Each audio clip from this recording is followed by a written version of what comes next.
नमस्कार आदरणीय दर्शक, आजको जनता जान्न चाहन्छन् कार्यक्रम हामी देशको समसामयिक राजनीति घटनाक्रमको समीक्षा गर्नका लागि उपस्थित भएका छौं। आज दिनभरि कहाँ कहाँ के भयो सबैको चासोको विषय छ। आज प्रचण्ड निवास खुमलटारमा दिनभरि नै राजनीति चलपल भएको छ। प्रधानमन्त्री केपी शर्मा ओली जानुभयो र विशेष भेटवार्ता भएको छ प्रचण्ड र केपी शर्मा ओलीको बीचमा। लामो समयपछि प्रधानमन्त्री केपी शर्मा ओली किन पुग्नुभयो प्रचण्ड निवास, के कारणले जानुभयो, उहाँहरूको बीचमा के कुराकानी भयो, आजको जनता जान्न चाहन्छन् कार्यक्रममा हामी विशेष खुलासा गर्दैछौँ। तपाईहरु सबैलाई थाहा छ प्रचण्ड र केपी शर्मा ओलीको बीचमा सम्बन्धहरू चिसिएका छन्, दरार छ, द्वन्द्व छ, विवाद छ, आरोप प्रत्यारोप छ, पुल खोलाखोल छ। तर प्रधानमन्त्री किन जानुभयो खुमलटार, के कारणले जानुभयो, त्यसपछि वामदेव गौतमको किन इन्ट्री भयो त्यहाँ, वामदेव गौतमले के भन्नुभयो, प्रचण्ड केपी शर्मा ओलीले वामदेव गौतमको बीचमा के सहमति भयो र प्रधानमन्त्रीले स्पष्ट रूपमा भन्नुभएको छ तपाईको राजनीति प्रतिवेदन फिर्ता लिनुस्, त्यो कागजको खोस्टो भनेर बताउनु भएको छ आज पनि खुमलटारमा। अनि प्रचण्डले भन्नुभएको छ दुवै प्रतिवेदन छलफल हुन्छ, भोलिदेखि स्थायी समितिको बैठकमा साँच्चै छलफल हुन्छ। प्रधानमन्त्रीले मान्नु भएको छैन, अस्वीकार गर्नुभएको छ। अनि कसरी छलफल हुन्छ, आजको कार्यक्रम हामी यस बारेमा विशेष रूपमा चर्चा गर्दैछौँ। अध्यादेशको बारेमा पनि प्रचण्डले भन्नुभएको छ केपी शर्मा ओलीलाई फिर्ता गर्नुहोस्, तर प्रधानमन्त्री मौन हुनुहुन्छ। अध्यादेश कहिले फिर्ता होला त्यो हेर्न बाँकी छ। त्यसपछि माधव कुमार नेपाल पुग्नुभयो प्रचण्ड निवासमा, उहाँहरूको बीचमा वार्ता भयो। तीनैजना शीर्ष नेताहरू बसेर, प्रचण्ड, माधव कुमार नेपाल र वामदेव गौतम बसेर। त्यसपछि त्यहाँ ब्रिफिङ गयो, अब कसरी जाने भन्ने बारेमा त्यहाँ एउटा रणनीति बनेको छ। त्यसपछि प्रधानमन्त्री पुग्नुभयो मन्त्री क्वार्टर पुलचोक र रामबहादुर थापा बादलसँग उहाँले विशेष कुराकानी गर्नुभयो। मन्त्रीहरूलाई राखेर, भानुभक्त ढकाललाई राखेर, वसन्त नेमाङलाई राखेर त्यहाँ के भयो, सुभाष चन्द्र नेमाङ पनि त्यहाँ सहभागी हुनुहुन्थ्यो। सबैको ध्यान त्यतातिर केन्द्रित भएको छ र प्रधानमन्त्रीले स्पष्ट रूपमा गृहमन्त्री रामबहादुर थापा बादललाई भन्नुभएको छ अब तपाईँ किता क्लियर गर्नुहोस्, कता मतिर कि प्रचण्डतिर। आजको कार्यक्रममा हामी यस बारेमा पनि विशेष रूपमा चर्चा गर्दैछौँ। र प्रधानमन्त्री पुग्नुभयो आफ्नो निवास बालुवाटार, त्यसपछि उहाँले त्यहाँ पनि ब्रिफिङ गर्नुभएको छ, त्यहाँ पनि कुराकानी भएको छ। त्यसपछि प्रधानमन्त्री राष्ट्रपति निवास पुग्नु भएको छ। राष्ट्रपति निवासमा के भयो प्रधानमन्त्री र राष्ट्रपति विद्यादेवी भण्डारीको बीचमा आज हामी विशेष खुलासा गर्दैछौँ जनता जान्न चाहन्छन् कार्यक्रममा। तपाईहरु सबैलाई थाहा छ भोलिको स्थायी समितिको बैठकमा के होला, नेपाल कम्युनिस्ट पार्टीभित्रको यो द्वन्द्व साँच्चैकै विवाद समाधान होला, दुवै प्रतिवेदन छलफलको विषय बन्ला, अथवा प्रधानमन्त्री बैठकमा गएर साँच्चैकै त्यहाँ के भन्नु होला, प्रचण्ड माधव कुमार नेपाल गठबन्धनले के गर्ला, वामदेव गौतम कता। आजको कार्यक्रम हामी यस बारेमा पनि विशेष खुलासा गर्दैछौँ। र आज दिनभरि अर्को राजनीतिक घटनाक्रम पनि भएको छ। काङ्ग्रेस सभापति शेरबहादुर देउवा निवास बुलानीले कण्ठमा जनता समुदाय पार्टीका शीर्ष नेताहरू जानुभएको छ। त्यहाँ के भयो, रामचन्द्र पौडेल पनि काङ्ग्रेसको तर्फबाट हुनुहुन्थ्यो। त्यहाँ साँच्चीकै अहिलेको अवस्थाको बारेमा, समसामयिक राजनीतिक घटनाक्रमको बारेमा, संसदको अधिवेशन तत्काल बोलाउनको लागि र प्रतिपक्षी शक्तिहरू एक भएर जानुपर्छ भन्ने बारेमा सहमति भएको छ। डाक्टर बाबुराम भट्टराई, महन्त ठाकुर, राजेन्द्र महतो र अन्य नेताहरू पनि हुनुहुन्थ्यो। त्यहाँ के भयो, आजको कार्यक्रम हामी यस बारेमा पनि खुलासा गर्दैछौँ। हामीसँग धेरै विषयवस्तु छ आज। र आज हामी उखु किसानहरूको पीडाको बारेमा, दुःखको बारेमा, समस्याको बारेमा, आन्दोलनको बारेमा विशेष खुलासा गर्दैछौँ। उखु किसानहरू यतिखेर आन्दोलनमा छन्, 7 दिन भइसक्यो, अझै पनि उनीहरूले पैसा पाएका छैन। भोलिदेखि पैसा पाउने सङ्केत, यो खुसीको खबर, सबै पैसा पाउनुपर्छ। मैले बारम्बार भनेको छु 90 करोड रुपियाँ पाउनुपर्छ। उखु किसानको मागलाई सरकारले सम्बोधन गर्नै पर्छ र चिनी मिल मालिकहरूले पनि सम्बोधन गर्नै पर्छ। यसबारेमा पनि आजको कार्यक्रममा हामी विशेष रूपमा चर्चा गर्दैछौँ। र भोलिबाट उखु किसानहरूले पैसा पाइसकेपछि उनीहरूको माग सम्बोधन हुनुपर्छ, सबै माग पुरा हुनुपर्छ, त्यतातिर सरकारले ध्यान दिनुपर्छ। त्यसैले सरकारले उखु किसानको मागलाई सम्बोधन गर्न तत्काल पहल गर्नुपर्छ। यसबारेमा पनि आजको कार्यक्रममा हामी विशेष खुलासा गर्दैछौँ। अब प्रधानमन्त्री केपी शर्मा ओलीको रणनीति के होला, तर्साउने, फकाउने र फुटाउने र राज गर्ने, आज हामी विशेष खुलासा गर्दैछौँ। र कोरोनाको अवस्थाको बारेमा, कोरोनाको कहरको बारेमा, सङ्क्रमण घट्दैछ, यो खुसीको कुरा हो, तर PCR टेस्ट अत्यन्त कम भएको छ र चिसो बढेको छ, राजनीति तातेको छ। आज हामी यस बारेमा विशेष खुलासा गर्दैछौँ। केही समयको विश्रामपछि आउनेछु, प्रतीक्षा गर्नुहोस्। आजको जनता जान्न चाहन्छन् कार्यक्रममा विशेष व्यक्तिको साथमा छु म ऋषि धमला। हाम्रो बीचमा सरकारका शक्तिशाली मन्त्री हृदय त्रिपाठी हुनुहुन्छ। तपाईँलाई म जनता जान्न चाहन्छु कार्यक्रम स्वागत गर्न चाहन्छु। मन्त्रीज्यू आराम हुन्छ? आरामै छु। नेपाल कम्युनिस्ट पार्टीभित्रको विवादलाई तपाईँले कसरी हेर्नु भएको छ? तपाईँ त नेपालका कम्युनिस्टहरूलाई बुझेको जानेको र नारी छामेको नेता हुनुहुन्छ नि। अब यसलाई स्पष्ट रूपले भन्ने भने नेपाल कम्युनिस्ट पार्टीको विवाद खालि पार्टीभित्रको विवाद रहँदैन। यो चाहिँ अब संविधान र व्यवस्थालाई पनि यसले प्रभावित गर्ने स्थिति देखिन्छ र अहिले जे जसरी उहाँहरूले लागिराख्नु भएको छ विवादमा, यो एक किसिमले भन्यो भने धारावाहिक विवाद उहाँहरूको चलिरहेछ। यसले जनतालाई, कार्यकर्तालाई, सबैलाई र विशेष गरी अहिलेको परिवर्तनका पक्षधरहरूलाई यसले निराश तुल्याएको छ। अब तपाईँलाई थाहा छ नेपाल कम्युनिस्ट पार्टीभित्र पदको लडाइँ हो कि सिद्धान्तको हो कि अथवा भागभण्डाको कुरा हो? ठ्याक्कै भन्नुहोस् न। मूलभूत कुरा के हुन्छ भने कुनै पनि देशमा संविधान बनिसकेपछि केही समय सैद्धान्तिक विवाद हुँदैन, विचार विमर्श त्यति हुँदैन। हामीले 47 संविधान जारी भएपछि पनि त्यही देख्यौँ र अहिले पनि कुनै पनि पार्टी सैद्धान्तिक बहसमा छैनन्। उहाँहरूको पनि लडाइँ सङ्घर्ष के भने भागभण्डाको लडाइँ नै हो, पदको लडाइँ हो, भागभण्डाको लडाइँ हो, सिद्धान्तको लडाइँ होइन। होइन, केपी शर्मा ओलीलाई हटाएर प्रचण्ड माधवकुमार नेपालहरू आजको दिनमा नयाँ गठबन्धन बनाएर जान तयार हुनुभएको छ। अब माधवकुमार नेपालको चाहना छ केपी शर्मा ओलीको नेतृत्वको सरकारले केही गर्न सकेन, उहाँलाई जसरी पनि विस्थापित गर्नुपर्छ। त्यो कति सम्भव छ? मलाई एउटा कुरा के छ, यो खुद्रा कुरा हो, यसमा म प्रवेश गर्न चाहन्न। मैले देखा के छु भने यो विवादले प्रणाली र संविधानलाई नै नकारात्मक रूपले प्रभावित गर्दै गइरहेको छ। अब कसले गठबन्धन बनाउँछ, कसले हटाउँछ भन्दै कुरा सामान्य कुरा भयो। अब त मान्छेमा शङ्का के लाग्न थाल्यो भने उहाँहरूको यो क्रियाकलापमा जसरी लिप्त भएर लाग्नु भएको छ, कहीँ यो संविधानलाई समाप्त गर्न उहाँहरूकै भित्री मनसा त होइन भन्न पनि भन्न थाले मान्छे। नेपालको कम्युनिस्ट आन्दोलनको कुरा 70 वर्षको इतिहास छ नि, लामो। हो। तर अहिले आएर जसरी नेपाल कम्युनिस्ट पार्टीको नेतृत्वमा सरकार बने, बहुमतको सरकार बनिसकेपछि यो विवादको जड के रहेछ, यो रहस्य पत्ता लगाउनु भएन तपाईँले? होइन, रहस्य त के छ भने मलाई लाग्छ एक त उहाँहरूलाई दक्षिण एसियाली मतदाताको मनोविज्ञान के हो भने आफ्नो कर्मले भन्दा पनि विपक्षीको दुष्कर्मले सहयोग पाइन्छ, मत पाइन्छ। भनाइको मतलब के हो भने नेपाली कङ्ग्रेससँग मान्छे को उसको शासनबाट चाहिँ एकदम विरक्त भएर एकचोटि हेरौँ न भनेर यो चाहिँ अहिलेको गएको जुन वाम गठबन्धनले मत पायो त्यसको बढी प्रभाव चाहिँ त्यो हो। अब उहाँहरूले कहीँ बिर्सेर यो हामी लोकप्रिय भएर मत पायौँ भनेर सोच्नुभयो भने धोका हुन्छ। त्यो चाहिँ भ्रममा हो, त्यो चाहिँ भ्रम हो।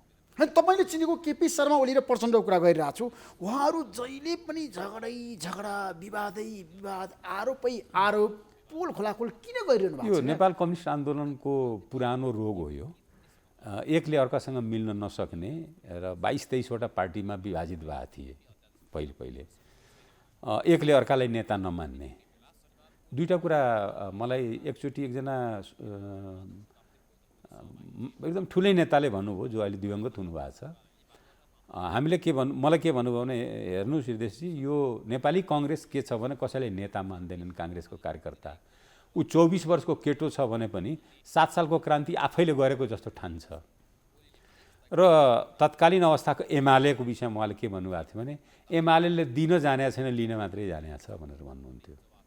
कम्युनिस्टहरूको एउटा चरित्र के हो भने अति क्रान्तिकारीको नाममा र विशेष गरी वैचारिक रूपले विचारमा यति विचार विमर्शमा लिप्त हुन्छन् कि सही जुन धरातल हो त्यसलाई छोडेर हिँड्छन्। अब धरातलमा पुग्दैनन्, कल्पनालोकमा वैचारिक सङ्घर्षमा त्यसमा लिप्त हुन्छन् र अहिले पनि त्यसको ह्याङओभर अहिलेका चाहिँ यो सबै नेताहरूमा बाँकी नै छ। तर नेपाल कम्युनिस्ट पार्टीको झगडा भनेको पद्धतिको लागि, प्रणालीको लागि, सिद्धान्तको लागि र पार्टीलाई संस्थागत गर्नको लागि भनेर माधवकुमार नेपाल र प्रचण्ड गठबन्धनको भनाइ छ। तपाईँलाई के लाग्छ, केपी शर्मा ओली एकल काटे नेता हो? अनि मलाई के लाग्छ भने उहाँहरू गठबन्धन अनि यो एकीकरण गर्दाखेरि जुन गृह कार्य गर्नु पर्थ्यो त्यो गर्नु भएन। आफ्नो कारणले आफ्नो पर्सनल एजेन्डाले एकीकरण फ्याटे गरिहाल्नु हो र त्यो एकीकरण चाहिँ केही हदसम्म सफल भयो। अब त्यही एकीकरणलाई चाहिँ व्यवस्थापन गर्न उहाँहरूलाई गाह्रो भइरहेछ र गाह्रो भएको हुनाले उहाँहरू कसैले पनि यो व्यवस्थापनको एउटा कुरा म भन्छु के भने यदि उहाँहरूले संसदीय व्यवस्था मार्फत नै समाजवादमा पुग्ने यो संविधान निर्माणमा उहाँहरूको प्रतिबद्धता हो भने पार्टीको सङ्गठन पनि त्यही अनुसार बनाउनु पर्छ नि। निर्वाचनमुखी या निर्वाचनलाई हाँक्न सक्ने पार्टी बनाउन सक्नुपर्छ नि। अझै पनि उहाँहरू कोही जनयुद्धमा, कोही झापा आन्दोलनमा, कोही पुरानो विरासतमा अल्मलिएर बसिराख्नु भएको छ। त्यस कारणले जुन अहिलेको चाहिँ चुनौती हो त्यो र जुन उहाँहरूले खोजिराख्नु भएको छ त्यो दुईटोको बिचमा तालमेल मिलिरहेको छैन। अब अहिले मैले भनिहालेँ कि उहाँहरू व्यक्तिगत केही कारणले होइन, व्यक्तिगत रिसिपी बाहिर आयो, छत्ताछुल्लो भएर आरोप प्रत्यारोप गर्नु, त्यो त साह्रै दुःखद पनि छ र नेपालको कम्युनिस्ट आन्दोलनमा यस्तो कहिले भएको थियो? एकदम अफद होइन, योभन्दा पनि बढी भएको थियो होइन। पुष्पलालजीलाई नै गद्दार भनेर पुस्तकै छापेका थिए मान्छेले। अनि उहाँको दिवंगत भइसकेपछि उहाँलाई फेरि अब देउता तुल्य झनै हो भनेर पनि त्यस्तैहरूले पनि भने। यो नेपालको कम्युनिस्ट आन्दोलनको मैले भनिहालेँ नि पुरानो रोग हो। त्यो रोग अहिलेसम्म रहन्छ। मैले त अब आधुनिक युगमा होला भनेर सोचेको त रहन्छ।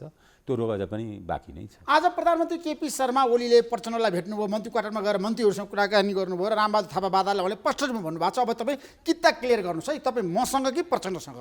अब पार्टी फुटाउन प्रधानमन्त्री लाग्नु भएको तपाईँलाई के लाग्छ? होइन, उहाँको लाग्नु भएको छ कि अर्को लागेको छ त्यो म जान्न। एउटा कुरा मात्रै मैले पहिलेदेखि भन्दै आएको छु र अझ फेरि दोहोऱ्याएर भन्छु के भने नेकपा विभाजित भयो भने यो संविधान समाप्त हुन्छ जान्छ, यो प्रणाली जान्छ। यदि उहाँहरू लाग्नु भएको छ भने यो प्रणालीलाई लग्नको लागि र संविधान ध्वस्त गर्नको लागि नै लाग्नु भएको छ भनेर सबैले बुझे हुन्छ। अब होइन, केपी शर्मा ओली प्रचण्ड माधवमा नेपालको कुरा गर्दै टसमस हुनुहुन्न नि त उहाँहरू त आफ्नै उडानमा आजको दिनमा यथावत हुनुहुन्छ। कम्प्रोमाइजिङ खोइ त भएको दुवै नेता मैले भनिहालेँ नि अहिलेसम्म अहिले भएको परिवर्तन र जुन लिपिबद्ध भएको छ जसमा अब पनि असन्तोष छ यो संविधानमा, त्यो पनि अलिक बढी भयो कि भनेर उहाँहरूले लागे हो कि यसले यो समाप्तै भए हुन्थ्यो भनेर पनि सन्तोष मान्न खोजे हो कि। अब आरोप के लाग्न सक्छ उहाँहरूको चाहिँ झगडाले भने उहाँहरूले यो संविधान चाहनुहुन्न र यो प्रणालीसँग उहाँहरू सहमत हुनुहुन्न। त्यस कारणले यस्तो वातावरण बनाउँदै हुनुहुन्छ कि संविधान पनि जाओस् र प्रणाली पनि जाओस्, यसको चाहिँ अब मूल दोषी चाहिँ उहाँहरू हुनेवाला हुनुहुन्छ। प्रचण्डको भनाइ छ म हो गणतन्त्रको सूत्रधार, मैले ल्याएको समावेशी लोकतन्त्र, गणतन्त्र, संहिता र समानुपातिक प्रणाली भनिरहनु भएको छ नि प्रचण्ड। केपी शर्मा ओली भन्नुहुन्छ नेपालमा बहुदलीय व्यवस्थामा केपी शर्मा ओलीको जस्तो योगदान कसैको पनि छैन। अनि योगदान सबैको छ। हेर्नुहोस्, एउटा कुरा के छ भने एउटा कुरा के भने केही अग्रगामी एजेन्डाहरू नेकपा माओवादी या माओवादीहरूले ल्याएका हुन् या मधेसवादीले ल्याएका हुन्, दुईटाले ल्याएका हुन् एजेन्डा। बाँकी त सन्तुष्ट 47कै आन्दोलन र 47कै संविधानमा सन्तुष्ट थियो नि काङ्ग्रेस र एमाले। त त्यो त सन्तुष्टै थिएन, जगजाहेर छ नि। त्यो त राजाले धोका दिएको उनीहरूले महसुस गरेर पो धेरै पछि संविधान सभा स्वीकार गरे, धेरै पछि संहिता स्वीकार गरे। अग्रगमनका एजेन्डा त धेरै पछि स्वीकार गरेन हो। यो त तथ्य हो, इतिहासले बोलिरहेको विषय हो। अब अहिले पछिल्लो समय केपी शर्मा ओलीको तर्क छ, प्रचण्ड कहाँ गएर आज उहाँले स्पष्ट रूपमा भन्नुभएको छ तपाईँले जसरी राजनीतिक प्रतिवेदन ल्याउनुभयो त्यो फिर्ता नगरेसम्म सहमति हुन सक्दैन। र खुमलटारमा प्रचण्डले भन्नुभएको छ केपी शर्मा ओलीले साक्षी राखेर तपाईँले अध्यादेश फिर्ता गर्नुहोस् पहिला, अनि मात्रै यसो छ ऋषिजी। मैले फेरि भने म खुद्रा कुरामा जान्न, किनभने मैले देखिरहेको छु जचा गइरहेछ देश यो जटिल मोडमा गइरहेछ र जटिल मोडमा लग्ने यी पात्रहरू नै हुन्। त्यस कारणले कसले के भन्यो, कसले उत्तरतिर फर्केर चिया खायो, कहिले दक्षिणतिर फर्केर कसम खाए, त्यो मलाई लिनु दिनु छैन। प्रश्न के हो भने उहाँहरूको यो गतिविधिले गर्दाखेरि यो संविधान धरापमा पर्ने स्थिति बनेको छ र यो प्रणाली समाप्त हुने अवस्था हुँदैछ। पार्टी फुट्यो भने गणतन्त्र जान्छ, संहिता जान्छ, संविधानै जान्छ, संविधानमा रहेको हरेक चिज जान्छन्। अनि राज संस्था फर्किन्छ? फर्किन्न। के हुन्छ त्यतिखेर देशमा? फर्किन्न, त्यो चाहिँ फर्किन्न। राज संस्था आउँदैन नेपाल। म दुई तीनवटा कुरा भन्छु। यो संविधानको सबभन्दा महत्त्वपूर्ण पक्ष के हो भने राजकीय सत्ता र सार्वभौम सत्ताको स्रोत को हो यसले निर्धारित गर्यो पहिलोचोटि नेपालको इतिहासमा। पहिले सधैँ विभाजित रह्यो, राजा हो कि जनता हो, कहिले राजा कहिले जनता, जनता कहिले एक्लै भएनन्, कहिले राजा र जनता मिलेर 47 सालको संविधानमा चाहिँ यो व्याख्या गरियो। संसद किनभने सार्वभौम सत्ता संसद र सिट 5 मा रहनेछ भनेर जुन उल्लेख हो त्यो दुईटैमा मिश्रित रहने भयो भनेर लेखिया थियो, त्यो पनि चलेन। पहिलोचोटि नेपालले त्यहाँ के गर्यो भने सार्वभौम सत्ता राजकीय सत्ताको स्रोत नेपाली जनता हुन् र यदि यो लग्न खोजिया छ भने त्यो जनताका पक्षका राजनीति होइन। त्यो होइन तपाईँ त 2048 सालदेखि नै पार्लियामेन्टमा छ नि, खेलाडीको रूपमा देखेको व्यक्ति हो नि त प्रतिनिधि सभामा। अहिले आएर पार्टीहरू फुट्दाखेरि सिस्टम गएको त हामीले देखेका छौँ, यति वृत्तान्त हामीलाई थाहा छ राम्रोसँग। अहिले फेरि नेपाल कम्युनिस्ट पार्टीभित्रको झगडाको कुरा गर्दाखेरि गणतन्त्र विरोधीहरूले त भनिसके अब नेपाल कम्युनिस्ट पार्टीले नेपाली कम्युनिस्ट देश चलाउन सक्दैन, अब जनताले विकल्प खोज्न थाले। होइन, प्रणालीकै विकल्प खोज्ने स्थिति सायद नहोला अहिले, तर नेकपाको जुन अहिलेको घर झगडा छ र जुन गतिमा उहाँहरू जान खोजिराख्नु भएको छ, जुन अभद्रतापूर्वक चाहिँ एकअर्कालाई आरोप लगाइराख्नु भएको छ, त्यसले हामीलाई दुखित त तुल्याएको छ। र के लाग्न थाल्यो भने अब कहीँ उहाँहरू नै लिप्त हुनुहुन्छ कि यो संविधान समाप्त गर्न पाए हुन्थ्यो भनेर, त्यो खेलमा आफै लिप्त त हुनुहुन्न भन्ने पो अब शङ्का पो लाग्न थाल्यो त अब। तर गणतन्त्र संहिता सेकुलर राष्ट्र आज नेपाली जनताको चाहना अनुसार आएको हो, त्यो कुरा मान्नुहुन्छ तपाईँ? हो। तर आज त्यो व्यवस्थाको कुरा गर्दाखेरि काङ्ग्रेस र कम्युनिस्टले झगडा गर्दाखेरि गएको पनि छ, विगत धेरै सिस्टमहरू गएको छ है, तपाईँलाई थाहा छ। 7 सालदेखि अहिलेसम्म मैले बुझेँ, मैले यो अहिले गणतन्त्र भनेको सार्वभौम सत्ता, राजकीय सत्ता जनतामा निहित छ भन्ने आधारमा पहिलोचोटि प्रमाणित भएर आयो एउटा। अर्को कुरो के हो भने जुन अहिले बाहिर जुन आन्दोलन चलिरहेछ नि, वास्तवमा के भने नेपाली जनमत अधिकांश धेरै जनसङ्ख्या हिन्दू जनसङ्ख्या छ र संस्कारजन्य रूपले हिन्दू छ, हामी स्वयं पनि हिन्दू हो संस्कारको हिसाबले पनि।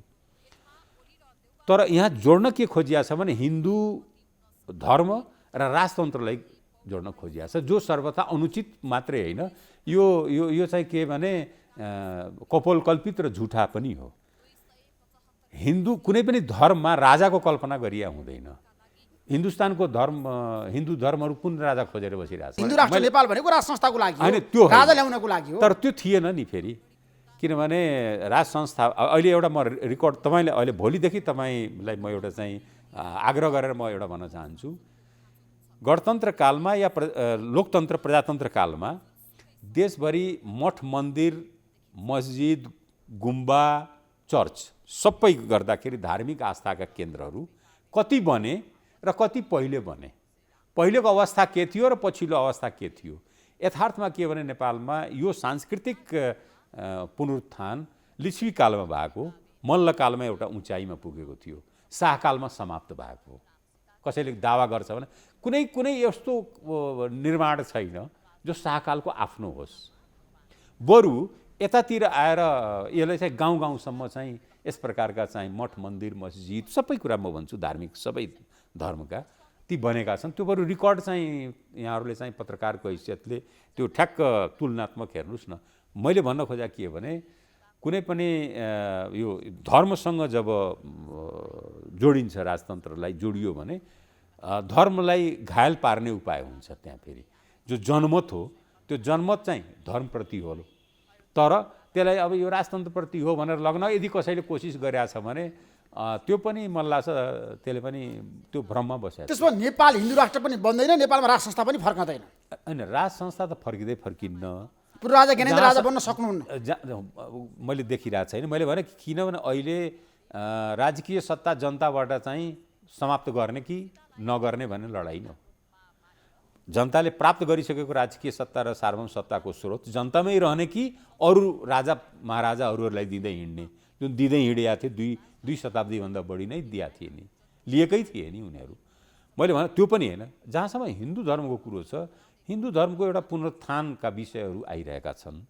अहिले यो फेरि कोरोनाले गर्दाखेरि के भयो भने यसलाई अन्यथा अर्थ नलियोस्, मन्दिरहरू पनि धेरै बन्द भए, मस्जिद पनि बन्द भए, खुलेनन्, गिर्जाघरहरू पनि खुलेनन्, धार्मिक आस्थाका केन्द्रहरू पनि खुलेनन् त्यो महामारीको कालमा। तर एउटा पुनरुत्थान जुन छ नि, आफ्ना आफ्ना धर्मको चाहिँ प्रति आस्थाप्रतिको पुनरुत्थान चाहिँ भइरहेछ, त्यो अवस्था चाहिँ छ।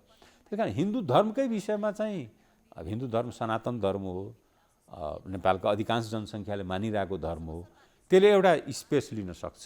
तर जहाँसम्म त्यसलाई टेकेर त्यस्तो चाहिँ पवित्र विषयलाई टेकेर अनि अर्को संस्था जो कि जनताको सार्वभौम अधिकारै लिने खोज्ने संस्था आउने मैले देखाएको छु। दलीय व्यवस्था असफल भयो, दलका नेताहरूले काम गर्न सकेनन्, व्यक्तिगत स्वार्थको लागि लागे, भागमण्डामा लागे, भ्रष्टाचार गरे भन्ने आरोप त छ नि जताततै। आरोप समस्या त जटिलतातिर दलीय व्यवस्थामा एउटा कुरा के हुन्छ भने एउटा दलको सरकार बन्यो, त्यसलाई हटाउने सम्भावना पनि हुन्छ, त्यसलाई अझ फेर्ने जनताले 5 वर्षमा ऊ जान्छ चुनावमा, आफैले प्रस्तुत गरेर जान्छ 5 वर्षमा चुनावमा। यो त निश्चित हो नि, कसैले बदमासी गरे पनि 5 वर्षलाई गर्छ। शताब्दीौँसँग वंशानुगत बदमासी त गर्दैन नि राजतन्त्र जस्तो। कमसेकम त्यो नेताहरू जान्छन्, परखमा जान्छन्, जनताले फेर्छ, जनताले अर्को पठाउँछ। कमसेकम आफूलाई प्रस्तुत गर्ने, त्यो अग्नि परीक्षामा प्रस्तुत गर्ने हिम्मत त दलीय व्यवस्थामा लोकतान्त्रिक नेतृत्वले मात्रै गर्न सक्छ यो पृथ्वीमा, अरूले सक्दैनन्। त्यस भए हाम्रो देशमा दलीय व्यवस्थाको विकल्प खोज्नु भनेको दिवा सपना हो? दिवा सपना हो, त्यो सम्भव छैन। दिवा सपना हो। त्यसो भए हेर्दैछ संहिताको विकल्प जनताले खोज्न थाले नि। छैन, संहिता महँगो भयो, खै कसैले सक्दैन हैन, जनताले। कुन चाहिँ सेतो हात्ती पाल्न कुन सक्दैन, हैन, धेरै जनताले सरकार छ, खोज्या जताततै। भए प्रदेश सभाको चुनाव हो, के अरे स्थानीय तहको चुनाव हो, उत्साहका साथ भाग लिए। जनता भनेको त्यहाँ छन्, जनताले त्यहाँ भाग लिए। अनि कहाँ विकल्प खोजिरहेछन् र? त यो 2-4 जना यो व्यवस्था प्रणाली या नस्लीय शासन प्रणालीका पक्षधरहरू जो आतंकित छन्, तिनीहरू यो संहिता चलेन, संहिता भएन, महँगो भयो, देशले फेक्न सक्दैन, आर्थिक रूपमा नेपाल एकदम सङ्कटमा जाँदैछ। हैन, मैले भनिहालेँ नि, विकासको दर 8 पञ्चायत वटा कालको सरकार 4% कसरी जनताले हो। पाल्ने? पञ्चायतको कालको 4% भन्दा बढी विकास दर कहिले पनि भएन जिडिपी। पछिल्लो 7-8% सम्म पनि भयो, अहिले कोरोनाले गर्दा घट्या। यही त हो नि आखिरमा। प्रगतिको लागि मैले छुट्टै एउटा चाहिँ त्यो हो भने एउटा पुस्तिका नै जारी गरौँ न, कुन कालमा के भएको छन् भनेर। तपाईँले सङ्घीय मन्त्रालयको जिम्मेवारी लिइरहँदाखेरि पनि त प्रश्नहरू त उठान भएका छन् नि। स्थानीय तहले पनि काम नगरेको, त्यहाँ पनि भ्रष्टाचार भएको त आएको छ नि। होइन, यस्तो छ, स्थानीय तह नभएको भए यो कोरोनाको लडाइँमा सम्भव थिएन। केन्द्रीकृत शासन प्रणाली भइदिएको भए यस प्रकारको महामारीमा नेपाली जनता अत्यन्त दुःख र पीडा र महामारीको शिकार भइसक्थे। स्थानीय तहको सक्रियताले गर्दाखेरि हामीले यो सङ्घर्षमा धेरै हदसम्म सफलता पाएका हौँ र हाम्रो रेकर्ड अरू देशको तुलनामा हेरौँ न, तुलनात्मक रूपले यो दक्षिण एसियामा पनि हेरौँ न, प्रति व्यक्तिको हिसाबले हेर्दाखेरि। त्यसकारण त्यसमा स्थानीय तहको भूमिका, प्रदेश सरकारको भूमिका, सङ्घीय सरकारको भूमिका, एउटा समन्वयकारी भूमिका भएर नै यो अगाडि बढायो। यी 7वटै प्रदेशको बारेमा प्रश्न चिन्हहरू खडा भएको छन्। उनीहरू काम गर्न नसक्ने अवस्थामा कुनै पनि प्रदेशका मुख्यमन्त्रीले काम गर्न सकेनन्, भागभण्डामा मात्रै तल्लीन हुन्छन्, भ्रष्टाचार गर्न मात्रै व्यस्त हुन्छन्। प्रदेश सरकारहरू आफूले पाएका जिम्मेवारी, आफूले सँग भएका साधन स्रोत अनुसार काम गरिरहेका छन्। कहीँ पनि त्यस्तो हो। बरु के छ भने हामीले अझै पनि स्थानीय तहमा पनि र प्रदेशमा पनि उचित सङ्ख्यामा कर्मचारीहरू पुर्याउन सकेका छैनौँ। चुनौती त्यहाँनिर छ। तर उहाँहरूको काम गर्ने उसमा चाहिँ कुनै पनि प्रकारको अहिले चाहिँ मान्छेले अब संहिता मन परेन, अब कहाँ गाली गर्ने भन्दा प्रदेशलाई गरौँ, उसलाई गरौँ, त्यो केन्द्रीय मानसिकता भएका प्राणीहरूको आरोप हो। तर तपाईँले हेर्नु भएको छ नि, संहिताले हाम्रो देशमा कुन ठाउँमा के गरेको छ? क्या बताउनुहोस् एउटा राम्रो काम। स्वास्थ्यमा मैले भनिहालेँ, अहिलेको स्वास्थ्यको चुनौती जुन प्रदेश र स्थानीयले पुरा गरे, अहिले मात्रै जुन हामीले जिम्मा अहिले नै स्वास्थ्यको विषयमा प्रत्येक पालिकामा 5, 10 र 15 शैय्याको चाहिँ अस्पतालको चाहिँ गरियो, यो सबै संहिताको देन हो। यो जुन सिस्टम, जुन प्रणाली सङ्कटमा काम दिन्छ त्यही प्रणाली उपयुक्त हुन्छ। हाम्रो सङ्कटमा काम गरेकै प्रणाली संहिता हो। संहिता अभिशाप भरे नि त। चित्रबहादुर केसीले मसँग धेरै पटक भन्नुहुन्छ, खारेज नगरेसम्म देशमा विकास हुँदैन, प्रगति हुँदैन, उन्नति हुँदैन, भ्रष्टाचार भइरहन्छ। पहिले के भयो भने केन्द्रीकृत शासन प्रणालीका पक्षधरहरूको लागि संहिता अभिशापै हो। लोकतन्त्रको विरोध गर्नेहरूको लागि लोकतन्त्र अभिशापै हुन्छ, हैन? यो त्यसै जसको जे विरोध गर्छ त्यसलाई अभिशापै ठान्छ। हैन, प्रधानमन्त्री केपी शर्मा ओलीले पनि त प्रदेशलाई अधिकार दिनु भएन भनेर धेरैले भनेका छन्। प्रदेशका मुख्यमन्त्री अधिकार दिने व्यक्तिले त हुँदै होइन। पहिला कुरा त सबैको अधिकार संविधानमा परिभाषित छ, तर संविधान अनुसार प्रदेश सरकारले काम गर्न पाएन। संविधानमा परिभाषित छ, कानुनहरू बनेका छन्, त्यो कानुन कार्यान्वयन भएन। होइन, भइरहेछ धेरै। 1-2वटा कानुनहरू विशेष गरी निजामती कानुन अहिले जुन संसदको विचाराधीन छ, संसदमा विचाराधीन छ, सरकारको विचाराधीन छैन है, फेरि संसदमा विचाराधीन छ। त्यो भएपछि अनि प्रदेश निजामती सेवाहरू गठन हुन्छन्। मैले भनिहालेँ, जसलाई जे मन परेको छैन त्यो अभिशाप हो। पञ्चायतकालमा डेमोक्रेसी पञ्चहरूको लागि यो अभिशाप थियो, किनभने 17 साल अगाडि चाहिँ सम्पूर्ण बर्बाद भएको थियो। बिपी कोइराला काङ्ग्रेसले गरेका थियो भनेर उनीहरूले 30 वर्षसम्म भजन गाएर बसे। त्यस्तै हो, अहिले पनि जसले जे मन पर्दैन त्यो अभिशाप भन्छ। त्यसमा कुनै मैले अनौठो मानेको छैन। त्यो संहिता हाम्रो देशमा खारेज हुँदैन। मैले भने संहिता एक्लै खारिज हुँदैन, गयो भने धेरै थोक जान्छ, फेरि धेरै थोक जान्छ। के जान्छ संहिता खारेज भयो? त्यो नेपाली जनताले सहन गर्न सक्दैनन् फेरि। र त्यो भनेको एउटा फेरि मुठभेडतिर जान्न सक्छ। त्यो मुठभेड भने द्वन्द्वमा परिणत होला। द्वन्द्व हामी वर्षौँ देखिसकेका छौँ र द्वन्द्वले के असर पार्छ सबैले अनुभव छ। त्यसकारण त्यो बाटोमा नजाँदा सबैलाई परिवर्तन विरोधी शक्तिहरूको भनाइ छैन त संहिता गणतन्त्र भारतले ल्याइदिएको नेपाली जनता ल्याएको होइन भनेर। यो त कस्तो छ भने, र सही कुरा के हो भने 17 सालको कु पनि मान्छेले भन्छन् कि भारतकै सहयोगमा राजा महेन्द्रले गरेका हुन्, र केही प्रमाणित केही आधारहरू पनि छन्। सही हो भन्छन् मान्छेले। हिन्दुस्तानको यहाँ भूमिका कस्तो छ भने एउटा के हस्तक्षेप र के चाहिँ सहयोग हो त्यो छुट्याउने र खुट्याउने गाह्रो भइसक्यो। यहाँ त्यो अलग विषय हो। जे मन पर्दैन त्यस बेला पनि मैले सुनेअनुसार के भने राजा महेन्द्रले डेलिभर गर्ने केही थिएन।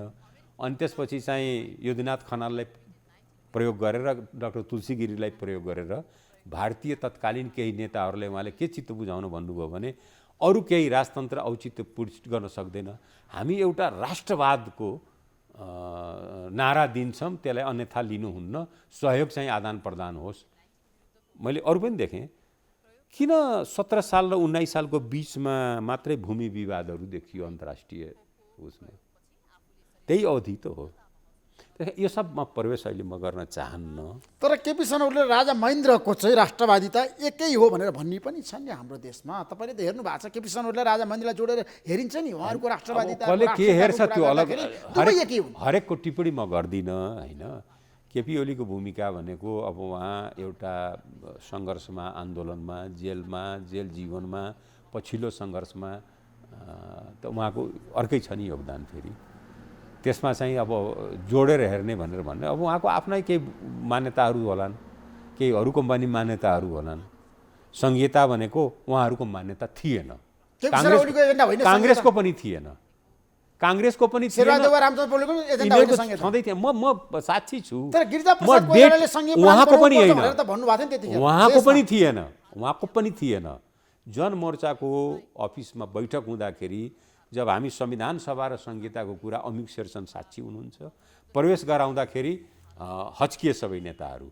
त्यसको केही समयपछि माओवादीहरूसँग कुरा उहाँहरूको आन्तरिक जब छलफल भएपछि अनि यी विषयहरूलाई समेट्न उहाँहरू तयार हुनुभयो। उहाँहरूको एजेन्डा चाहिँ उहाँहरूको जन्मजात एजेन्डा चाहिँ होइन। केपी शर्मा ओलीको नेतृत्व सरकार किन जताततै असफल भयो? तपाईँ मन्त्रीको रूपमा भनिदिनुहोस्, आज जनता जान्न चाहन्छ। होइन, जताततै भनेको के हो? यसको यो अर्थ भनेको मैले बुझिनँ। बेरोजगारीको सङ्ख्या बढिरहेछ, भ्रष्टाचार बढिरहेछ, अराजकता छ, जताततै अस्तव्यस्त छ। अराजकता अस्तव्यस्त कहाँनिर के अलिकति टु दि पोइन्ट केही भनौँ न। हृदयजी तपाईँलाई थाहा छ? मलाई एकदमै थाहा छ। सडकमा जनताहरू आइरहेछ। तथ्याङ्कको हिसाबले म भनौँ न, काङ्ग्रेस आन्दोलनमा छ, राष्ट्रिय प्रजातन्त्र पार्टी आन्दोलन। होइन, ठिक छ नि, नेपाल कम्युनिस्ट पार्टीभित्र विवाद हो, विवाद छ, त्यो एउटा एकदमै जगजाहेर छ। काङ्ग्रेस पनि एक दिने चाहिँ जुलुस प्रदर्शन गर्यो, शक्ति प्रदर्शन गर्यो, साह्रै उपयुक्त काम गर्यो। त्यसले त्यो त हामीले चाहि नै रहेका थियौँ नि, काङ्ग्रेस पनि अलिकति देखाओस् है, आफू आओस् है भनेर। साह्रै चाहिँ एकदमै निर्वाचन पश्चात चाहिँ एकदमै बेहोस भएर बसेका थियो, होसमा आएर राम्रै गर्यो, त्यसले गर्यो। आन्दोलनकारीहरू रहेको सरकार आन्दोलनलाई घृणा गर्दैन। हामीले त्यसलाई उपयुक्तै र सही नै र राम्रै भन्छौँ। आन्दोलनले सचेत गराउँछ सरकारलाई। हृदयजी, प्रधानमन्त्रीले नै संविधानमाथि आक्रमण गर्नुभयो, अध्यादेश ल्याउनु गलत थियो, असंवैधानिक काम गर्नु भनेर धेरैले भन्यो। एउटा कुरा, अध्यादेश आफैमा असंवैधानिक हुँदैन, त्यो संवैधानिक प्रक्रियै हो। तर अहिले बेमौसमको बाजा प्रधानमन्त्रीले बजाउनु किन चाहियो अध्यादेश? जनता जान्न चाहन्छ गैर संवैधानिक हो भनेर भन्छन् होइन, संवैधानिक प्रावधानै हो अध्यादेश ल्याउने पनि। अब रह्यो अध्यादेश ल्याउँदाखेरिको विषयमा पार्टीभित्र सहमति भएन होला, उहाँले अरू नेताहरूसँग भन्नु भएन कि, एउटा कुरा त्यो हो। त्यो प्रधानमन्त्रीले नै त्यो चाहिँ भूमिका हेर्नुपर्ने भूमिका हो। र पछि उहाँले चाहिँ पार्टीले योभन्दा अगाडिको पनि अध्यादेश पार्टीले भनिसकेपछि फिर्ता भयो। अहिले पनि अध्यादेशको आवश्यकता, किनभने मूल कुरा यहाँ एउटा चाहिँ म भन्छु, एकातिर यो विभिन्न आयोगहरू पुरा हुन नदिने, पूर्णता प्राप्त नगर्ने, अनि आफैले न्यु खोजेर पुरा पनि हुन नदिने, अनि भन्ने के भने फलाना सरकारले त यति पनि पुरा गरेन भनेर भन्ने, यो दोहोरो जुन मापदण्ड छ नि त्यसले आजिज भएर उहाँ चाहिँ यो अध्यादेश ल्याउनु कोसिस गर्नु। संवैधानिक परिषद सम्बन्धी अध्यादेश आजको आवश्यकता हो र? किन के भयो त्यो पुरा गर्न? संवैधानिक परिषद पुरा गर्न सुरु हुँदैछ हृदय। संविधानका जुन संवैधानिक आयोगहरू छन् तिनलाई पुरा गर्नको लागि गरे हो। त्यो कुनै अरू नियम तर पुरा गर्न सक्नु भएन, प्रधानमन्त्री फस्नुभयो, ठिक ब्याकफायर भयो होला यो अध्यादेश होला। त्यो पनि हामीले पनि लागेको थियो कि केही नेताहरू, काङ्ग्रेसकै नेताहरू पनि उचाल्नु भयो होला। शेरबहादुर देउवा र केपी शर्मा ओलीको बिचमा संवाद भएको, अध्यादेश ल्याउनको लागि सहमति भएको, तपाईँलाई के लाग्छ? सुरुमा सहमति भएको, तर रणनीतिक सहमति काङ्ग्रेसको थियो। त्यसमा नेपाली कङ्ग्रेसले अध्यादेश ल्याउनको लागि प्रधानमन्त्री केपी शर्मा ओलीलाई सहयोग गरेकै हो। सहमति थियो, सहमति नै भएको थियो शेरबहादुर देउवा र केपी शर्मा ओलीको बिचमा। सहमति चाहिँ प्रधानमन्त्रीले फसाउनेको लागि सहमति भएको। किन कङ्ग्रेसले त्यस्तो रणनीति बनाए, के कारणले? होइन, उसको त प्रतिपक्षी धर्मै हो नि, फसाएर त्यो नेकपाभित्र को के अरे घर झगडालाई अझ फराकिलो बनाउने, अझ जटिल बनाउने। पछिल्लो समय काङ्ग्रेसले आलोचना गरेछ, विरोध गरेछ, हामी अध्यादेशको पक्षमा छैनौँ। आफ्नो पार्टीभित्र उहाँहरूले कति सेयर गर्नुभयो, कति गर्नुभयो त्यो एउटा कुरा हो। रणनीतिक रूपले के थियो भने प्रधानमन्त्रीलाई अध्यादेश ल्याउनुलाई उक्साउने, अध्यादेश ल्याइसकेपछि फेरि उनीहरूको बिचमा चाहिँ नेकपाको बिचमा चाहिँ द्वन्द्व बढ्छ, विवाद बढ्छ, अनि पछि चाहिँ अध्यादेशलाई को विरुद्धमा हामी पनि एउटा आफ्नो पोजिसन बनाउने, त्यति हो। त्यो सिम्पल कुरा। तर शेरबहादुर देउवाले भन्नुभएको छ अध्यादेश फिर्ता नभएसम्म म संवैधानिक परिषदको बैठकमा जान्न हो। अहिले भन्नुभयो, पछि भन्नुभयो, त्यही त भन्दैछु। 2-4 दिनको जुन घटनाक्रमले गर्दाखेरि त म भन्दैछु कि यही भएको हो भनेर। त्यसमा ठ्याक्कै तपाईँले भन्नुभयो सहमति भएकै हो शेरबहादुर देउवा र केपी शर्मा ओलीको बिचमा। पहिले ल्याउनको लागि अध्यादेश ल्याउनको लागि सहमति भएको हो। हृदयजी, अध्यादेश फिर्ता कहिले हुन्छ जनता जान्न चाहन्छ? होइन, अध्यादेश फिर्ताको त के छ भने सरकारले फिर्ता लिएर फेरि राष्ट्रपति कहाँ जाने, फेरि यो पूर्ण त फिर्ता फेरि हाउसबाट हुन्छ है। फेरि योभन्दा अगाडिको अध्यादेशको सम्झना हामी गरौँ न। यो अध्यादेश फिर्ता पूर्णत त संसदले को प्रक्रियाद्वारा, हाम्रो प्रक्रिया छ लामो, त्यो प्रक्रियाद्वारा पूर्ण रूपले यो फिर्ता हुन्छ। त्यसमा क्याबिनेटबाट फिर्ता हुँदैन यो अध्यादेश? क्याबिनेटबाट निर्णय हुने हो। निर्णय कहिले हुन्छ? निर्णय त छिटै भइहाल्छ। किन भएन हिजो अस्ति? किन भएन? प्रधानमन्त्रीले भनिसक्नु भएको छ, विषयवस्तु किन प्रवेश भएन? प्रधानमन्त्रीले भनिसक्नु भएको छ, सार्वजनिक रूपले भनिसक्नु भएको छ फिर्ता गर्ने भने फिर्ता हुन्छ। प्रधानमन्त्री आनाकाना गरिरहनु भएको छ नि त, फिर्ताको पक्ष हुनु न। त्यो आरोप सब बेकारको आरोप। अविश्वास बढेको बेलामा अहिले खोकी लाए पनि कोरोना लागे जस्तै मान्छेले ठान्छ नि, त्यस्तै हो। त्यसो प्रधानमन्त्री अध्यादेश फिर्ता गर्न तयार हुनुहुन्छ? एकदम तयार। अर्को क्याबिनेटको बैठकले अध्यादेश फिर्ता गर्छ? अर्को के त फिर्ता हुन्छ, त्यो अध्यादेश निष्क्रिय करिब भइ नै सक्यो। फिर्ता हुने प्रक्रिया मैले भने लामो प्रक्रिया छ। फेरि पूर्णत फिर्ता भनेको संसदबाट हो। अहिले भ्रष्टाचारको कुरा गर्दा साझा लेखा समितिले पनि भनेको छ वाइट बडीमा पनि भ्रष्टाचार भयो र स्वास्थ्य सामग्री खरिद प्रकरणमा भ्रष्टाचार भयो भनेर ठहर गरेको छ र अख्तियारले अब छानबिन गर्नुपर्छ भनेर भनिसक्दाखेरि साँच्चै यत्रो धेरै भ्रष्टाचार हुँदाखेरि काण्ड हुँदाखेरि तपाईँहरू किन मौन हुनुहुन्छ, किन बोल्नु? अनि सबै निकायहरूलाई संवैधानिक र एउटा अधिकारै छ। सार्वजनिक लेखा समिति पनि सक्रियतापूर्वक लाग्यो, राम्रै हो। मैले त अब जीवनभरि त्यही समितिमा रहेँ, त्यसको सभापति पनि भइसक्यो मान्छे। सक्रिय होस् भनेर पार्लियामेन्टले को सुप्रिमेसीलाई कायम गर्नमा ती समितिहरूको भूमिका नै महत्त्वपूर्ण हुन्छ र लेखा समिति लाग्यो, राम्रै हो। लेखा समिति बढ्नुपर्छ, गर्नुपर्छ पनि। तर लेखा समितिमा पनि समस्या के हुनु हुँदैन भने एउटा पार्टीको भ्रष्टाचारलाई बढी हेर्ने या क्रियाकलापलाई अर्कोको हेर्दाखेरि भागिहाल्ने त्यो रोग पनि हुनु हुँदैन। एउटा कुरा त्यो हो। अख्तियार पनि एक किसिमले सक्रियतापूर्वकै केसहरू गरिरहेछ। 2-4वटा कुरा कस्ता हुने रहेछन् भने यो ऋषि म भन्छु अहिले, यो जस्तो उखुको किसानहरूको विषयमा अहिले एकातिर जुन माहौल बनिरहेछ नि यसको मूल जड कहाँ हो भने राज्यले यो निजी चिनी मिलमाथि हस्तक्षेप गर्ने आधार नै समाप्त भइदियो। कुन बेला? जुन बेला वीरगञ्ज चिनी कारखाना ध्वस्त भयो, जुन बेला सुनवल स्थित लुम्बिनी चिनी कारखाना निजीकरण गरियो। दुईटा सरकारी मिल थिए, दुईटा फेरि सरकारले बनाएको मिल होइन। एउटा सोभियत युनियनले दिएको वीरगञ्ज चिनी कारखाना, अर्को चीनले बनाइदिएको चाहिँ सुनवल चिनी मिल। दुईटै जब ध्वस्त भएपछि सरकारले अब अहिले आएर हामीले देखिरहेछौँ नेताहरूको चाहिँ मैले भाषण सुन्दाखेरि मलाई आश्चर्य लाग्छ। जब त्यो सरकारी मिल हुँदासम्म के थियो भने सरकारलाई हस्तक्षेप गर्ने ठाउँ थियो। एउटा पनि मिल छैन, किन दुईटै निजीकरणमा कसले लग्यो? त्यो निजीकरणमा त्यसले नैतिक जिम्मेवारी लिने कि नलिने? फेरि निजीकरणमा गएका मिल बन्द भए। भेरगुडी काँच कारखानाको त्यही हालत छ। मैले भ्रष्टाचारको कुरा मैले किन जोडिएको छु? यो अनियमितताको श्रृङ्खला जुन छ नि, हामी कहाँको आर्थिक प्रशासन, आर्थिक सञ्चालन, नीतिगत करप्सनका श्रृङ्खलाका यी एउटा उदाहरणको रूपमा लेखा समितिले पारित गरेका कुराहरू पनि कार्यान्वयन भएन नि त। अख्तियारले पनि त छानबिन गरेन कतिपय मुद्दाहरू, तपाईँलाई थाहा छ? यसो छ, लेखा समितिले पारित गरेको भनेको के हुन्छ भने लेखा समिति बेरुजु सम्बन्धमा तुरन्त निर्णय नै हुन्छ। अन्य विषय जहाँ थप छानबिन गर्नु होइन, ठुल्ठुला काण्डमा लेखा समितिले सार्वजनिक गर्दाखेरि प्रतिवेदनहरू आउँदाखेरि पनि किन कार्यान्वयन? म भन्दैछु दुईटा कुरा हेर्छ लेखा समितिले। एउटा चाहिँ महालेखाको वार्षिक प्रतिवेदनको विषयमा जुन निर्णय गर्छ त्यो कार्यान्वयन एक ढङ्गले भइहाल्छ।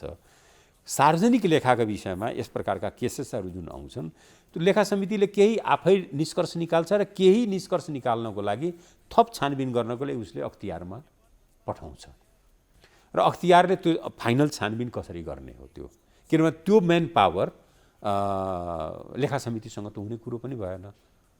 तर अनियमितता त धेरै भएको छ नि, जताततै भ्रष्टाचार भएको कुरा त बाहिर आएको छ। काङ्ग्रेसले भन्यो विरोध प्रदर्शनमा देशभरि भ्रष्टाचार भएको छ। त्यही काङ्ग्रेसले वर्तमान सरकार जस्तो भ्रष्ट सरकार कुनै छैन भनेर भन्दैछु। दुईटा मिल अहिले के अरे निजीकरण गर्ने र ध्वस्त गर्ने काङ्ग्रेसले अहिले के भन्छ भने सरकारले हस्तक्षेप गर्नु पर्यो भनेर। इतिहासकै सबैभन्दा भ्रष्ट सरकार केपी शर्मा ओलीको सरकार। बेकार कुरा हो नि यस्ता। काङ्ग्रेसको नेताहरूको भनाइ, रामचन्द्र पौडेलको भनाइ, त्यो त शेरबहादुर देउवाको भनाइ होइन, उहाँहरूको त भनाइ मात्र त्यो त ठिकै हो नि। त्यो उहाँहरू हुँदाखेरि पनि यस्तै भनाइ थियो होला। त्यसमा म सबैको काल देखाएको छु फेरि है। फेरि 48 सालदेखि म लगातार देखिरहेको छु सबैको, र त्यसमा अब नजाऊँ फेरि, त्यसमा जानु पनि हुन्न। वाइड बडीमा कसको संलग्नता थियो होला, त्यो राष्ट्रिय सहमतिको हो कि सबैको सहमतिको के भएको थियो, त्यसमा पनि नजाऊँ। तर मैले भन्न खोजेको के भने अहिलेको सबभन्दा मुख्य जटिल समस्या भनेको नेकपाका नेताहरूले देखाएका जुन गतिविधि हो यसले प्रणाली र संविधान दुईटैलाई ध्वस्त पार्नको लागि एउटा वातावरण बनाउँदैछ। र अब आरोप उहाँहरूमाथि लाग्ने के भएको छ भने कहीँ उहाँहरू पनि त यो प्रणाली समाप्त गर्न र संविधान समाप्त गर्ने खेलमा को एउटा चाहिँ सहायक त बनिराख्नु भएको छैन भन्ने जुन अहिले एउटा चाहिँ अहिले वातावरण बनेको छ त्यो सबभन्दा महत्त्वपूर्ण। केपी शर्माले प्रचण्डको बिचमा फेरि सम्झौता होला, मेलमिलाप होला, कुरा मिल्ला? अब यसो छ, उहाँहरू यो संविधान जोगाउन चाहनुहुन्छ, प्रणाली जोगाउन चाहनुहुन्छ भने मेलमिलाप हुन्छ। यदि चाहनुहुन्न भने उहाँहरू झगडा गरेको गर्दा गर्दै दुईटैको मनमा होला गए जाओस् भनेर।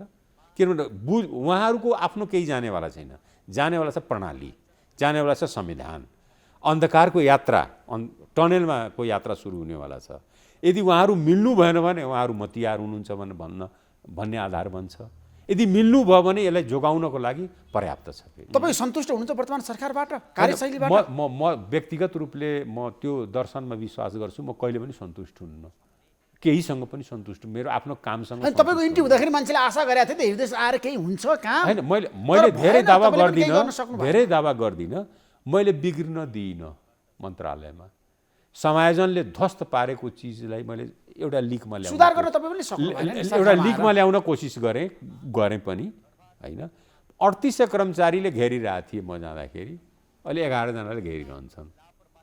मैले बिग्रिन दिइनँ, त्यति मात्रै। म धेरै दावा ठुलो गर्दिनँ। मैले राम्रो गरेँ, यो गरेँ, ऊ गरेँ भने कहिले पनि दावा, म भौतिकमा हुँदा पनि दावा गरिनँ, लेखा समितिको सभापति हुँदा पनि दावा गरिनँ, कुनै पनि मन्त्रालयमा हुँदा पनि मैले दावा गरिनँ, अहिले पनि दावा गर्दिनँ। तर थप बिग्रिन चाहिँ दिइन। केपी शर्मा ओलीले तपाईँको राम्रो सम्बन्ध थियो, तपाईँले प्रधानमन्त्रीलाई सही ट्र्याकमा लिएर जान सक्नु भएन नि। होइन, प्रधानमन्त्री कुनै एउटा चाहिँ के त्यस्तो अज्ञानी हो र भने केपी शर्मा ओलीले हामीले के ठानिरहेछौँ? होइन, क्याबिनेटमा तपाईँले भन्न सक्नुहुन्न प्रधानमन्त्रीको कमी कमजोरी तपाईँ उहाँ बुझ्दै नबुझ्ने, उहाँमा या परिस्थितिप्रति उहाँ एकदमै जानकारै हुनुहुन्न भन्न खोज्या हो र? बुझ्नुहुन्छ स्थितिलाई? तपाईँले छलफल गर्नुहुन्छ क्याबिनेटमा देशको राजनीतिक घटनाक्रमको बारेमा? होइन, क्याबिनेटमा राजनीतिक घटनाक्रम हुँदैन। राजनीतिक घटनाक्रमको त विशेष गरी के हो, यो क्याबिनेटमा हुने भनेको प्रस्तावहरूकै छलफल हुन्छ। तर त्यो बाहेक पनि त प्रधानमन्त्रीसँग मेरो बारम्बार कुरा भन्दाखेरि प्रधानमन्त्री किन सच्याउनु भएन, किन सच्याउन सक्नु भएन तपाईँहरूले?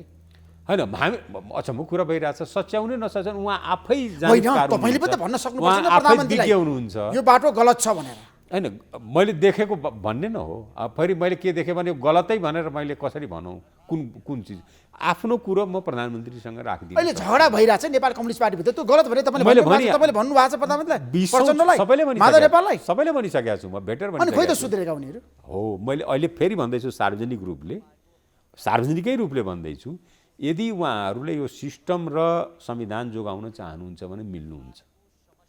यदि होइन उहाँहरूको इच्छा छ यो पनि जाओस् भने उहाँहरू मिल्नुहुन्न। छोटकरीमा योभन्दा बढी के भनौँ म? उखु किसानहरू काठमाडौँमा छन्, बिरामी पर्न थालिसके, तपाईँहरूले केही गर्न सक्नु भएन। मैले भनिहालेँ राज्यले गर्ने हस्तक्षेप खोइ त गरेको तपाईँले। म भन्दै दुईवटा कुरा पहिले तपाईँ कहाँनिर बिग्रियो भनेर मैले दुईवटा चिनी मिल निजीकरण नेपाली काङ्ग्रेसले गरे हो। समस्या त्यहाँबाट सरकारले हस्तक्षेप गर्ने आधार समाप्त गर्यो। वीरगञ्ज चिनी कारखाना र लुम्बिनी चिनी कारखाना होइन, अरू पनि त्यस्तै भयो। त्यसबाट निजीकरण भएका भिगुडिकास कारखाना जसले 20% कागजको चाहिँ आपूर्ति गर्थे नेपाली हाम्रो चाहिँ हाम्रो आपूर्ति। मैले भने अब यसमा स्थिति के छ भने अहिलेको सरकारले तिनीहरूलाई के अरे उद्योगपतिहरूमाथि कानुनी कारवाही गरेका छ। एउटाले हिजो एउटाले तिर्न सुरु गर्यो, एउटा मिलले। दुईटा चाहिँ लापता छन्। खबर के पठाइरहेछन् भने हामी आइतबार सोमबारदेखि हामी भुक्तानी दिन्छौँ भनेर।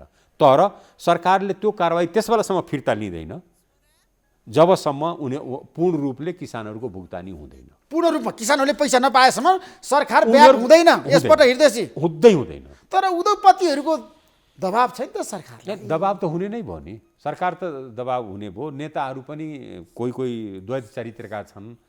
बाहिर पार्टीको दबाब छ, राजनीतिक नेतृत्वको दबाब छ। बाहिर बोल्दाखेरि अब नामहरू मालिकहरूलाई कारबाही गर्नुहुन्न, समाप्त गर्नुहुन्न, गिरफ्तार गर्नुहुन्न भनेर यसो भयो। कतिपय चिनी मिल मालिक कुनै पार्टी विशेषकै नेता छन्, कुनै पदमै होलान्। तिनैको लागि ती सम्बन्धित पार्टीका मान्छे पनि दोहोरो चरित्र भएका नेताहरूको पनि देखियो। एकातिर सार्वजनिक रूपले यो गर्ने ऊ गर्नुपर्छ भनेर हामीलाई खुब अर्थी बुद्धि उपदेश दिने, आफू चाहिँ अनि फोन पनि गर्ने, भइगयो उद्योगपति पनि दिइहाल्छन् नि, 2-4 दिन उहाँहरूलाई किन तपाईँहरूले समय दिनुहुन्न भने पनि भन्ने। तर त्यसमा हामी छैनौँ। स्पष्ट के छ, जबसम्म उहाँहरूको भुक्तानी हुँदैन सरकारले मिल मालिकहरू 4वटा मिल मालिकहरूमाथि गरेको कारवाही फिर्ता गर्दैन। 90 करोड जबसम्म किसानले पाउँदैनन् तबसम्म कारबाही फिर्ता हुँदैन। हिर्देशजीको घोषणा हो। एकदम हुँदैन, कुनै हालतमा पनि हुँदैन। तर हाम्रो देशमा जहिले पनि किसानहरूले आन्दोलन गरिरहनु पर्ने, मलको लागि होइन। मैले भने म पहिलेदेखि भन्दैछु, पहिलेदेखि एउटा कुरा भनेको छु भने संसारमा के हुन्छ भने हरेक उत्पादनकर्ताले आफ्नो उत्पादनको मूल्य आफै निर्धारण गर्छन्, किसान बाहेक। किसानले चाहे धान, गहुँ, उखु, तोरी, तरकारी जेको पनि उत्पादन उसले गर्छ, मूल्य बिचौलियाले निर्धारण गर्छ। संसारको रोग हो। अहिले हिन्दुस्तानमा पनि किसानहरूको जुन समस्या आइरहेछ नि, किनभने आफैले मूल्य निर्धारण गर्न नसक्ने सबभन्दा अभागा जमात भनेको किसान हुन्। अब हामीले त्यो सिस्टम अहिलेसम्म विकसित गर्न सकेका छैनौँ। यो त किसान मात्र सरकार भयो नि त, किसानलाई केही गर्न सक्ने, किसानको पक्षमा कुनै निर्णय गर्न सक्ने। अनि मैले भनिहालेँ नि, यो जुन बेलादेखि उखु किसानको सन्दर्भ के हो भने जुन बेलादेखि 2टा मिल निजीकरणमा गए, ध्वस्त भए, त्यस बेलादेखि यो रोग बढी भएर गए। किनभने निजी क्षेत्रका किसानहरू मिलहरू मात्रै भए। निजी क्षेत्रका मिलहरूमाथि हामीले हस्तक्षेप गर्ने। अहिले किसानले उखु नदेऊ भनेर हामीले भन्यौँ भने उखु के गर्ने? त्यसो भए कच्चा माल हो, भकारीमा राख्न मिल्दैन, थन्काउन मिल्दैन। कच्चा माल भएन किसानहरूको व्यवस्थाको फाइदा यो निजी क्षेत्रका कथित उद्योगपति भन्छु म, उद्यमी हैनन् यिनीहरू। यिनले गर्दा कारण के देखियो भने यता चिनीको मूल्य पनि बढाएर उपभोक्तालाई मार्ने, किसानलाई पनि मूल्य 3 वर्षदेखि यता तिरेका छैनन्, सरकारले दिने अनुदान 65 रुपियाँ पनि हिनामिना गर्ने, यो सबै गर्दाखेरि यस प्रकारको उद्योगपतिहरू जो देखा परे अधिकांश त म यो चिनी मिलका त अधिकांश भन्छु म, अधिकांश उद्योगपतिहरूको व्यवहार अपराधपूर्ण छ। Thank you so much Hridayji. ल, धन्यवाद। समय दिनुभयो, तपाईँलाई म धेरै धेरै धन्यवाद दिन चाहन्छु। नमस्कार। नमस्कार।